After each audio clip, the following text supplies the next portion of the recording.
राजा। क्या कर रही हो रानी? तुम्हें याद कर रही हूँ राजा। तो जरा मिलने आ जा।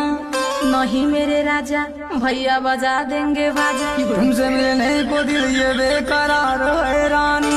कैसे आऊँ मेरे राजा, बड़ी है परेशानी। कोई बहाना बना करके मिलने आ जाओ।